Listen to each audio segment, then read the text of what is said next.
Good morning class 8। बेटा हम लोग अपने चैप्टर नंबर 10 का रिवीजन कर रहे थे, reaching the age of adolescence. कल हम लोगों ने रिप्रोडक्टिव हेल्थ पढ़ा था, आज हम लोग पढ़ेंगे पर्सनल हाइजीन। ठीक है, तो everyone should have a bath at least once every day. इसका मतलब क्या हुआ कि हम लोग को सभी लोगों को कम से कम एक बार दिन में नहाना ही चाहिए। It is more necessary for teenagers because the increase activity of sweat glands sometime makes the body smelly. और ये टीनेजर्स में बहुत ज़्यादा इम्पोर्टेंट हो जाता है क्योंकि स्वेट ग्लैंड होती हैं, उनका वर्क क्या हो जाता है, ज़्यादा हो जाता है। अभी हम लोगों ने स्टार्टिंग में ही पढ़ा था, जो हमारी टीनेजर्स में जो स्वेट ग्लैंड होती है वो क्या हो जाते हैं, उनका वर्क बहुत ज़्यादा बढ़ जाता है और हम लोग की बॉडी में पसीना बहुत ज़्यादा आता है, जिसकी वो वजह से हमारी बॉडी क्या हो जाएगी, स्मेल करने लगेगी अगर हम लोग नहीं नहाएंगे तो। फिर उसके बाद क्या है, all part of body should be washed and clean every day. हमारी बॉडी के सारे पार्ट को हम लोग को रोज क्लीन करना चाहिए और धुलना चाहिए। If cleanliness is not maintain there are chances of catching bacterial infection. और अगर हम लोग ऐसी सफाई बना के नहीं रखेंगे तो बैक्टीरियल मतलब इन्फेक्शन होने के चांसेस बहुत ज़्यादा हैं।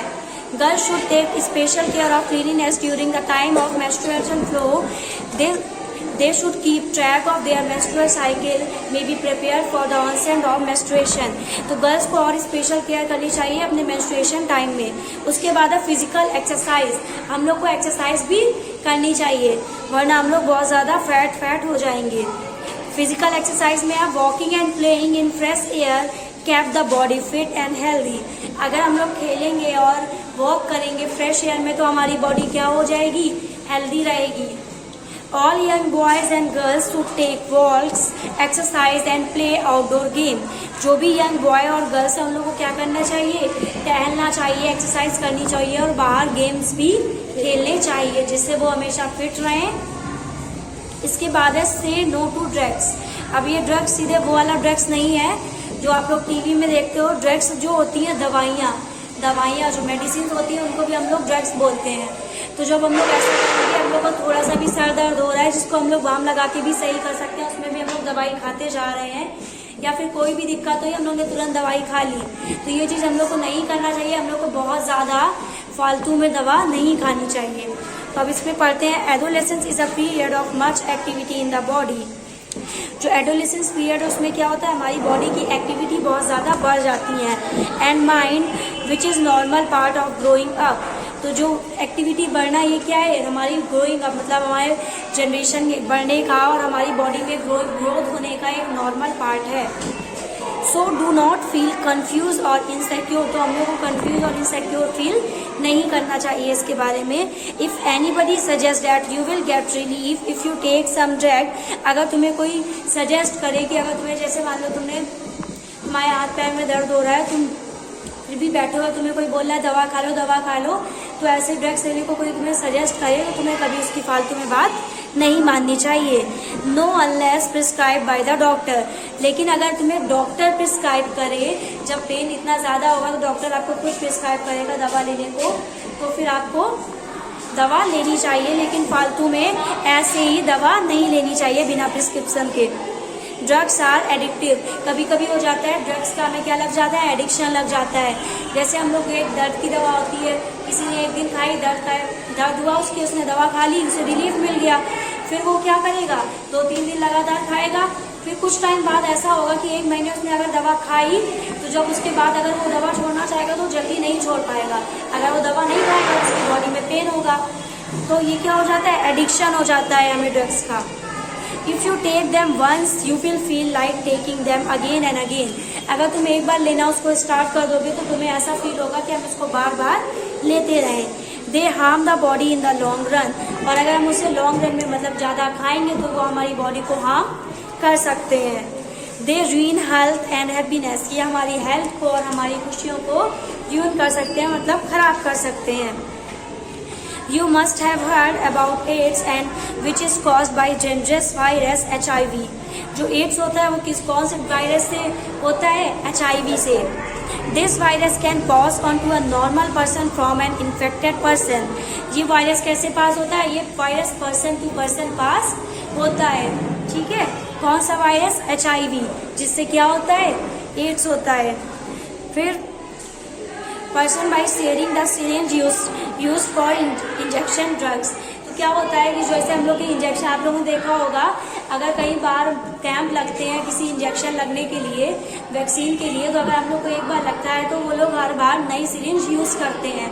वो क्यों यूज़ करते हैं कि हमें एक दूसरे का, अगर हम लोग एक ही का, जैसे हमारे उन्होंने लगाया और अगर हमें फीवर है और वही सिरिंज से वो दूसरे को लगाएंगे तो हो सकता है उसको भी फीवर आने लगे, तो इन्फेक्शन ना फैले, इसी वजह से वो बार बार चेंज करते हैं। तो यही करना चाहिए, हम लोग को इन्फेक्शन से दूर रहना चाहिए। It can also be transmitted to an infant from the infected mother through her milk. और अगर बच्चों में ये मदर से भी फैलता है, क्योंकि अगर छोटा बच्चा है मम्मी का दूध पिएगा तो उससे क्या होगा, अगर मदर को कोई इन्फेक्शन है तो वो बच्चे में भी चला जाएगा। It can also be transmitted to the infant from the infected mother through her milk. The virus can also be transmitted through the sexual contact with a person infected with HIV.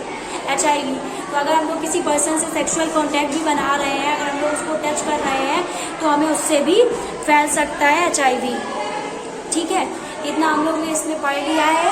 अब हम लोग अपनी जो sheet है पहले उसको discuss करेंगे, और मैंने इस क्लास में एक टेस्ट लिया था, उसके क्वेश्चंस हम लोग इसमें वीडियो में डिस्कस करेंगे। ठीक है, तो बेटा टेस्ट में हमारे फ्रिक्शन चैप्टर और जो अभी हम लोग पढ़ रहे थे reaching the age of adolescence, दोनों के चैप्टर के क्वेश्चंस इंक्लूड है जो आपकी शीट में भी है। ठीक है, सबसे फर्स्ट क्वेश्चन हमारा है the force of friction in smooth surface is dash. जो स्मूथ सरफेस में फ्रिक्शन फोर्स होता है वो क्या होता है, ग्रेटर होता है कि लेस होता है? तो बेटा वो लेस होता है, और रफ सरफेस में ग्रेटर होता है। ठीक है, फिर एट second question dash is a substance which reduce friction. कौन से सब्सटेंसेस होते हैं जिससे हम लोग का फ्रिक्शन कम होता है? तो वो क्या हो जाएगा, लुब्रिकेंट। फिर उसके बाद है हमारा फ्रिक्शन प्रोड्यूस डैश। फ्रिक्शन क्या प्रोड्यूस करता है, हीट। इसका एग्जाम्पल हम लोगों ने बुक में, तो बेटा इसके बाद हमारा क्वेश्चन है फ्रिक्शन प्रोड्यूस क्या करता है, हीट प्रोड्यूस करता है। नेक्स्ट क्वेश्चन है बेटा व्हील डैश फ्रिक्शन। व्हील क्या करते हैं, फ्रिक्शन को रिड्यूस करते हैं, कम करते हैं। नेक्स्ट है बेटा force of friction always dash the applied force. ये क्वेश्चन बहुत सारे लोगों ने गलत किया था, इसका होगा अपोज, क्योंकि हम लोग फ्रिक्शन जो लगाते हैं फोर्स का वो क्या करता है, अपोजिट डायरेक्शन में लगता है ना। फोर्स के अपोजिट डायरेक्शन में लगता है, मतलब वो क्या करता है, फोर्स फ्रिक्शन फोर्स को क्या कर रहा है, अपोज कर रहा है। ये आपकी शीट में मैंने सॉल्यूशन भी कराया था। इसके बाद हम लोगों ने कुछ ग्लैंड्स दिए थे जिसके हम लोग को हार्मोन्स और डिसीजेस लिखने थे। ठीक है, सबसे पहले था हमारा पिट्यूटरी ग्लैंड, जिससे हमारा कौन सा हार्मोन निकलता है बेटा, ग्रोथ हार्मोन। ठीक है, उसके बाद है नेक्स्ट थायराइड ग्लैंड। कौन सा हार्मोन हो जाएगा, थायरॉक्साइन, जिससे कौन सी डिसीज होगी, ग्वाइटर। नेक्स्ट है बेटा हमारा एड्रिनल ग्लैंड, जिससे कौन सा हार्मोन निकलता है, एड्रेनालिन। डिसीज कौन सी होती है इससे हमें, लेस आयोडीन इन ब्लड, या फिर एंजाइटी, स्ट्रेस, ये सब किससे होता है, एड्रिनल ग्लैंड से। उसके बाद है पैंक्रियास ग्लैंड। ठीक है, उसमें आता है हमारा हार्मोन इंसुलिन, जिसकी कमी से हमें क्या हो जाएगा, डायबिटीज हो जाएगी। उसके बाद दो फिल इन द ब्लैंक्स और थे, in many machines friction is reduce by dash. तो बेटा बॉल रियरिंग, इसमें हम लोगों ने कीवर्ड्स में ये करा भी हुआ है। ठीक है, नेक्स्ट है the rolling friction is dash than sliding friction. तो क्या होता है, लेस देन या स्मॉलर देन। ठीक है, उसके बाद है static friction is dash than sliding friction. जरा सा क्वेश्चन चेंज किया और आप लोगों ने उसको गलत कर दिया है। तो क्या होगा, स्टैटिक फ्रिक्शन मोर होता है, ज्यादा होता है स्लाइडिंग से। ठीक है, थैंक यू क्लास।